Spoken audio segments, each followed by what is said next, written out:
เฮ็ดโอ้ตัวฝนพี่น้องฝน มาเลยแม่ลมมาแล้ว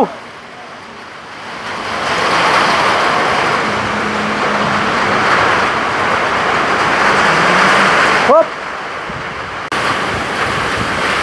เฮ็ดพี่น้องเลยพายุเข้า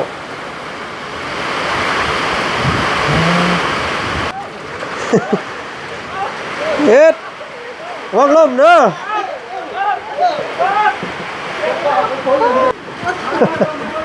ลมแห้งอีดีนี่พี่น้องเอ้ยเนาะสาวๆเพิ่นพบผ้าพบฝนมานี่ลมแห้งอีดีดีทอมีมุงกำบังเนาะซั่นเลยแจ็คว่าสิไปอยู่ใช่แล้วนี่มีแนวเซอร์ไพรส์วันเกิดแล้วเราเกิดวันที่1พี่น้องเอ้ยแต่บอกเราไว้โพดแล้วคิดค่อยคิดเงียงอยู่แล้วมันยังดีเราอะเราเกิดวันเดียวค่อยได้ซ้ำเนี่ยเดี๋ยวสัตว์ตัวนี้เนี่ยสัตว์มีหู2 หูเสียมาให้เจ้านี่2 หู4 ตีน2 หู 4 ตีนบาทนี่ได้ดูเสาของจันเนาะไว้ไงก็ได้เนาะ2 หู 4 ตีนหมูอลิบอกยือว่าบ่จันสิซื้อควายน้อง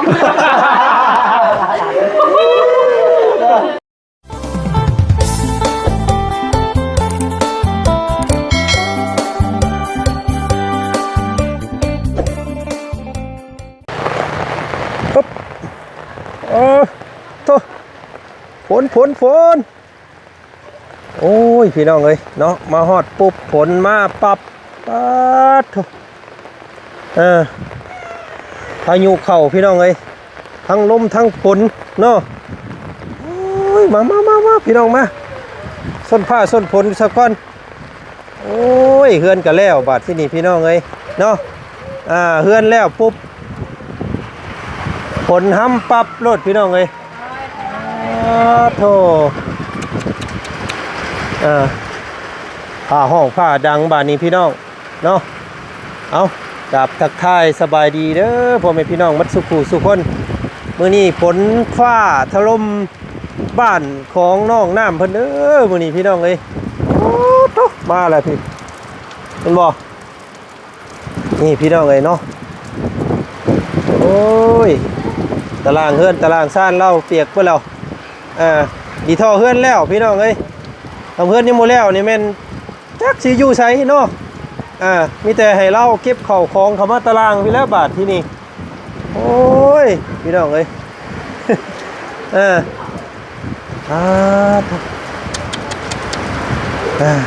ฝนพายุเข่าพี่น้องเนาะทั้งบ้านเฮาพุ่นรถแดดแจ้งพี่น้องเอ้ยเนาะโอ้ยวาซิแลนด์ครับเมื่อหาลูกสาวมื้อนี้เนาะลูกสาวรถมอเตอร์ไซค์พลิกคว่ำเห็นว่าบาดเจ็บอยู่เด็กหน่อยว่าสันพี่น้องเอ้ยเนาะทางแม่เพิ่นส่งเสียงมาหากะจักสิได้กลับเดี๋ยววอแล้วแบบนี้พี่น้องฟ้าฝนเข้าเนาะฝนดินแบบซี่กับพุ่นละทางเบิ่งมื้ออื่นเช้าพุ่นละว่าจันสิกลับเมื่อหาลูกสาวเนาะใส่พากันนอนอยู่ตะลุมตะล่างพี่บ่โอ้ยทั้งนี้พี่น้องโทเอาสบายดีเด้อตัวเมย์ตัวพ่อเป็นยังนอนเมื่อตะเบียกโอ้มีเวียกในบ้านมื้อนี้ก็เลยลืมแน่นิดนึงบ่น้อยแล้วพี่น้องจนเมาแน่เนาะแล้วเรียบร้อยเนาะคำบ่แล้วนี่แม่นเปียกเลยเฮือนเจ้าเนาะอันนี้ทีท่อแล้วคักพี่น้องเอ้ยอัดประตูประตางเรียบร้อยสร้างเมื่อเรียบร้อยเนาะเมื่อละเราก็มีเยอะนะครับเพิ่นยังบ่มีทรายบ่มีทรายบ่มีเฮเนาะโอ้ยังแต่ทรายกับเฮเนาะโอ้ยพี่น้องเอ้ยจักขันก็บันไดเพิ่นบักละสบายดีบ่ครับสบายดีเนาะจะดื้อเด้อบัดนี้เด้อมีเฮือนงามเลยจะดื้อเด้อมันสิเปื้อนเฮือนเด้อ นี่เพิ่นเฮ็ดให้งามซ้ำพี่น้องเอ้ยว้า2 4 6 7ขั้นเนาะบันได7ขั้นพี่น้องเอ้ยผู้น้องอันน้ำเพิ่นอยู่ตูบน้อยผู้พี่น้องเอ้ยเพิ่นห้ำมื้อนี้อยู่ตารางสิก็ได้บัดนี้เนาะ ใช่ พอดีกวด เครื่องก็หมดเปียกอันนั้น เปียกเบิดบ่ทางเฮือนผู้ ปียกแล้ว โอ้ยบ่พากันเก็บเข้ามาพี่เนาะเก็บบ่ทันเลยเนาะอย่ามันหก เราย่านมันหกพี่น้องเอ้ยโอ้ยตายคักบาดนี่เนาะมีแต่พากันบัดขึ้นเฮือนขึ้นซ่านแล้วก็เอาเข้าของไว้หั่นก่อนเนาะแล้วก็เอาตัวที่มันจะเป็นขึ้นมาทางเฮือนเด้อเนาะผลแห่งปีพี่น้องเอ้ยเนาะปีนี้มีเทื่อนี่แหละมาครั้งแรกแหกมานเนาะเบิ่งออกมาเบิ่งข้างนอกพี่ก่อนโอ้ดีท่อพ่นใส่ประตูเรียบร้อยเนาะพี่น้องเนาะคำบ่ใส่ประตูแล้วโอ้ยเปียกหมดแล้วนี่งามอีหลีบัดนี้พี่น้องเอ้ยนี่ท่อ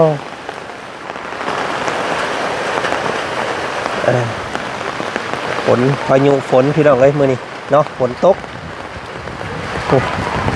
ทั้งลมทั้งฝนโอ้จะหมากเห็บตกเด้นี่เฮ็ดปวดเบิ่งเด้อแม่ญาติมันมีหม่องหัวถ้ามันหัวมันได้ก็บอกเพิ่นเนาะมื้อหน้ามาเลยให้สร้างเพิ่นอุดเพิ่นตันให้เนาะพากันนอนเบิ่งมื้อแลงถ้าขึ้นไปนอนโน่นแหละ สิเป็นหยังมันแล้วเลยเนาะแล้วเลยก็ขึ้นปูเสื้อปูมอนนอน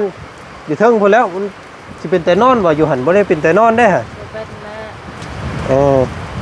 มันเปียกบ่ได้หันพี่น้องเอ้ยโอ้ยแห้งอีดีได้นี่เนาะน้ำจนอ่าง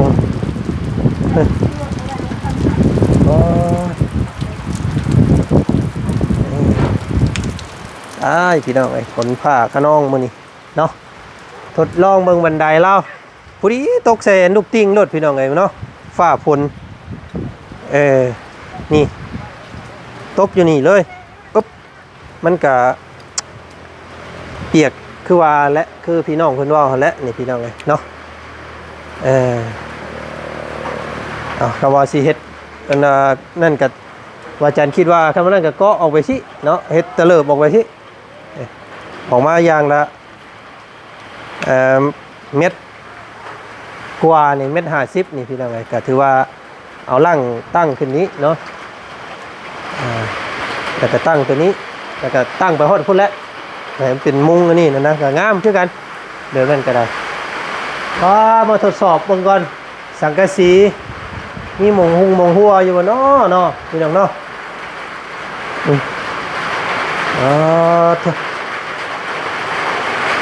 คือสิบ่มีแหละพี่น้องคักบาดนี้เนาะตุ่มมุมพี่น้องเลยข้างในเฮือนก็เสียแต่ว่ามันมืดเนาะบ่มีไฟสีงามเด้เดี๋ยวพี่น้องไอ้ไฟเด้ซื้อมาให้เนาะสีนี่งามอีหลีสีเคลือบเงาเหลื่อมมากสะท้อนแสงพี่น้องเลยใส่เรียบร้อยเนาะใบประตูประต่างมาเด้อมาพี่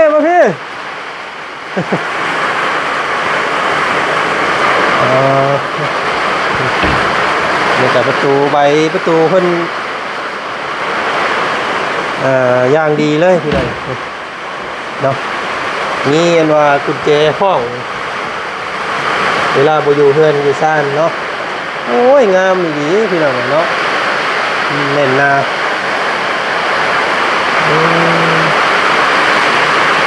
งามเด้อเนาะ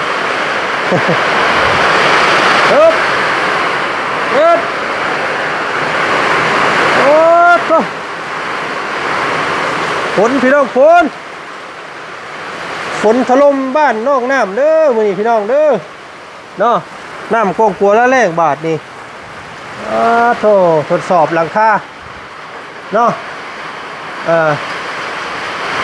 ข้างนอกในเบิ่งก่อน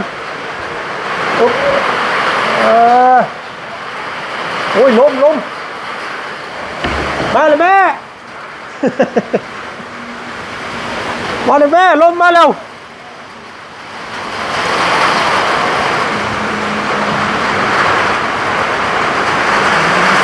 ปุ๊บป๋าหมึกเห็บตก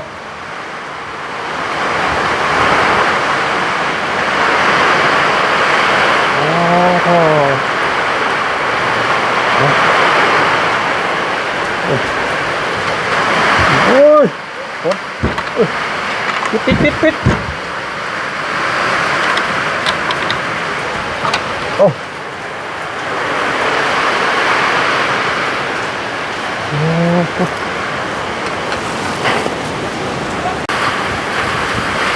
เฮ็ดพี่น้องเอ้ยพายุเข้า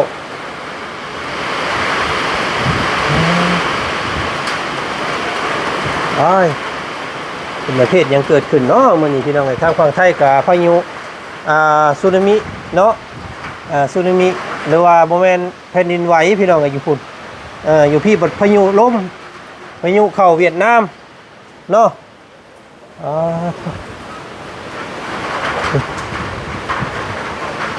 จริงๆแล้วมันก็ยังเว้นอยู่พี่น้องเอ้ยยังหากะ5 โมงกว่าเนาะ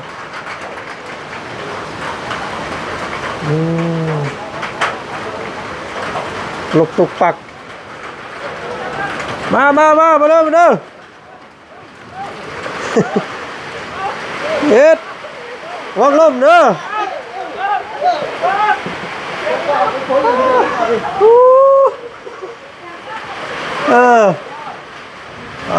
โธ่เนาะขึ้นมาเทิงพี่ลมแห้งอีดีนี่พี่น้องเอ้ยเนาะสาวๆเพิ่นพบผ้าพบฝนมานี่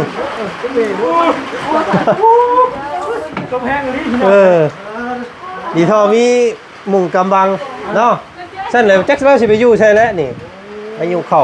พอดีเลยเนาะมดก็ตั้งไว้แล้วเนาะดูลากันนะหรือว่าเติมเล่น เอาสบายดีทั้งน้องน้ำแล้วก็น้องอันดาน้อยแล้วก็น้องลำเพ็ญเห็นบ่เอานั่งก่อนฝนได้น่ะฝนเข้า แห้งนี้เมื่อกี้นี่เนาะมามุมไกลน่ะพี่น้องต้นไม้ต้นนาน กระเปียกเลยเนาะลงมาเนาะ น้ำใหม่ เด้ระเบียงนั่ง จะได้ดึงไปได้ เป็นนี่ได้โอเคบ่เน้นหน้าเนาะงาม ลองทิ้งแบบเต็มระบบดู สบายมูบาลินนำ เนาะสบายเนาะยันอันสาวลาน้อยเพิ่นมาดินน้ำเลื่อยอยู่บาดนี้เนาะ มาเรื่อยๆก็ดีเนาะน้องมาถึงมีหมู่เนาะน้องอันน้องยังก่อนน้องจันกันโกบน้องจันเขาต้องขอไปยอมซื้อได้หรือเปล่าเนาะจะให้จะเครียดกันเลยใช่ดอก ขายเลขบ่ ปัญหาเบิ่งบ่ปัญหาปัญหาการงูเห่าเด้ นี่งูไปจักซะเนาะ บ่แล้วเห็นน้องหลาเอาอันปัญหาการงูเห่ามาให้เบิ่งเลยเอาเบิ่งเรื่อยๆสร้างมาอยู่บ่มื้อนี้มาเมื่อแล้วเนาะ ได้เป็นปัญหาการงูเห่าเป็นบ่นี่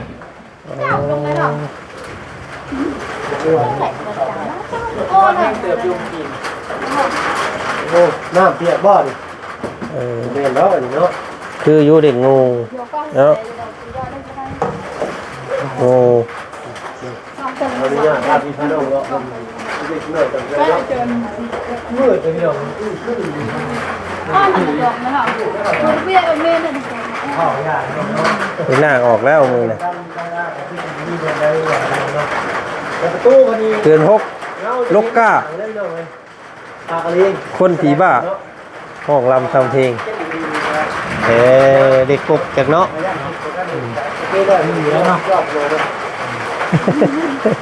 ถ้าเราน้อยว่าอันน่ะน้องมารับเลย จันให้นอนบหลับ ตั้งแต่มื้อนั้นยังบ่รับเลยบ่นี่ มารับเลย บ่ว่าดอก เราพี่บุคาบอก2-3มื้อแล้วอ่ะบอกไม่ได้ผิดนี่บ่ได้นอนหลายมื้อขอบตาเขียวแล้วอ่ะ ว่าทิศอีก เนาะตายคักแบบนี้พี่น้องเลย ว่าสิว่ามอบความสุขบ่ให้ความสุขครับบ่ วันนี้วันที่เฮ้ยวันที่28 ก็30 31โอ้ยอีก4มื้อ ตู้เดียว ยั ได้ ง ลง บ่ มาเลย เติบเนาะ อีก4มื้ออีก4มื้อ4มื้อไอ้อันเอาไปให้เฮาเทือนเลย อย่าลงไปทิ้งเด้อประตูเปิดทุกท่านนะ โอ้แสดงว่ามีแนวได้เนาะ เออ มีแนวเซอร์ไพรส์แล้วนี่เนาะ แมนมีแนวเซอร์ไพรส์วันเกิดเราเกิดวันที่1นี่นั่นไงแต่บอกเราไว้โพดแล้วโดด เอาบ่ คิดค่อยคิดเงียงอยู่แล้วมันยังดีเราอะ แล้วมาเกิดวันเดียวค่อยได้ซ้ำได้เหรอ น้องน้ำผู้บอกว่า เดี๋ยว น้องน้ำผู้ สัตว์ตัวนี้เนี่ยสัตว์มีหู2 หูเสียมาให้เจ้านี่2 หู4 ตีน บาทนี่ได้ดูเสาร์ประจันเนาะ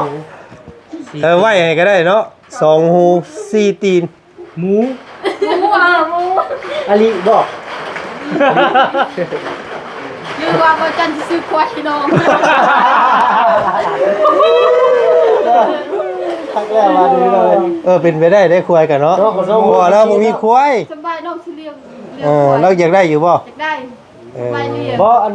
เมื่อก่อนเมื่อกี้กับในครอบครัวเจ้ากับบุมี่มาตรงหลัง เคยมีควาย มีแต่งัวเนาะ งัวเนาะ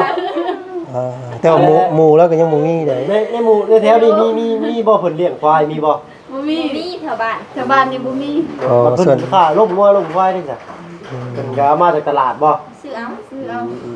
ซื้ออัน ควายแพงไงเนาะทางนี้เนาะ แพง แพงอยู่นะทางใดกับแพงอยู่กันทางบ่ หม เหมือ ด นกันเนาะ 10ล้าน10ปลายล้านคุณ เออ เตรีย เตรีย เตรีย ตะเลีย เรียกควายบ่ เตรีย ตะเลีย ตะเลีย เลีย โอ้ ไปพุ่น เป็นเม็ดจักรพรรดินี่พี่น้องกันทั้งนั้นโอ้มาพี่บาทนี่ เฮ็ดพายุถล่มเฮือนใหม่แล้วมื้อนี้เนาะทดสอบหลังคาเฮือนมีหมองหัวแล้วบอกเพิ่นเด้อน้องหล่าเด้อหารอบ่อยู่หั่นแล้วก็หารอบ่หัวบ่อันนี้แล้วบอกเพิ่นเด้ออุ้ยแฮงแท้นี่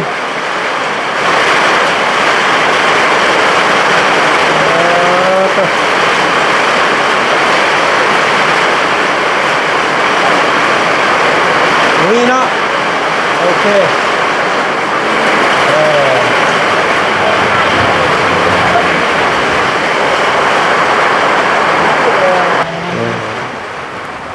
งามงามแบบ น้องนำเพื่อนงาม เขานั่งเด้อน้องน้ำเพิ่นงามเด้อ เอาเดี๋ยวปิดคลิปก่อนสิซื้อซอยอยู่แล้วจักสิซื้อเลขอีหยังเนาะพี่น้อง ผู้เฮา เนาะคืออยู่นะฮะ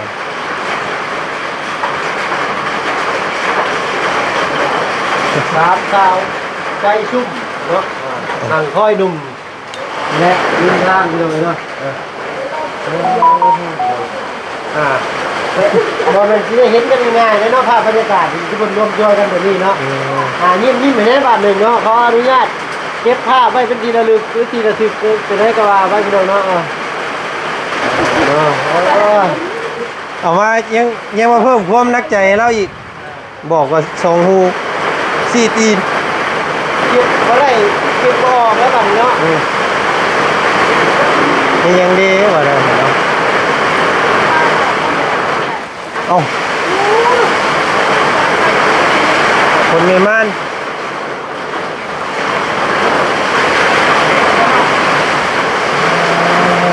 เรากังวลระยะมากเข้าตลาดเงินเราเนาะ ต้องขุดคลองเลยขุดชายคาเด้อ ตรงน้ำกังวลบ่ย่านน้ำเขาเรือนบ่ ต้องขุดชายคาแล้วหมให้น้ำเข้าเฮือน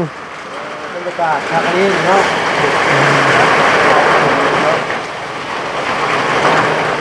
ผีท่อเฮือนแล้วพี่น้องเอ้ย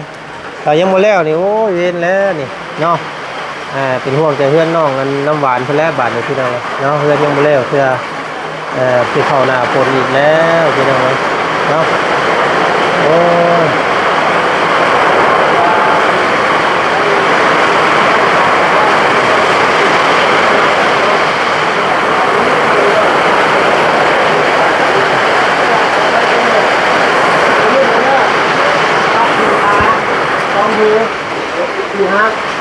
ทองหูนี่ที่ทักกันพี่น้องเนาะ ที่ขาตรงไอ้ท่านเล่นค่ะเล่นเนาะ ทักที่ ขาสองงูพี่น้องบาทเนาะจ้าเป็นกินนักแล้วเฮ้ยกินนักอีกบาทนึง สี่ตีนสองหูเนาะ นักสี่ขาสี่ขาสองงู แต่ว่ามีตาเดียว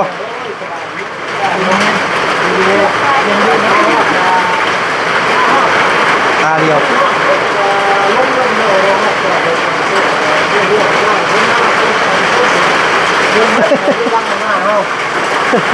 โอ้ยอย่างนี้วะดิ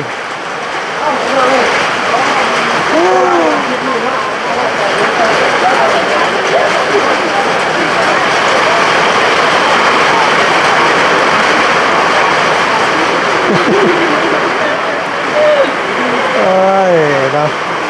สามสาว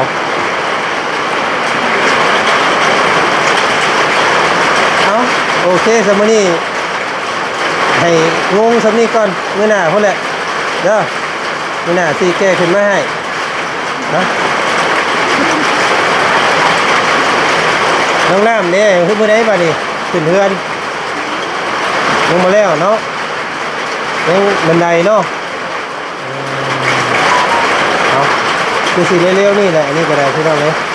บันไดแล้วนี่ก็คือว่าขึ้นเฮือนขั้นแน่เลยเนาะหลังแห้งแท้ถึงเนาะ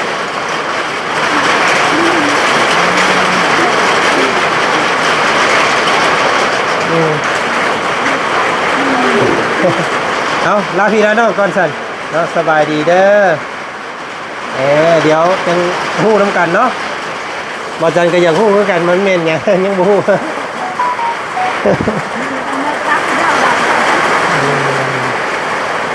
บอกเราไวโพดเราจนคิดน้ำจุดย่อยเมื่อไร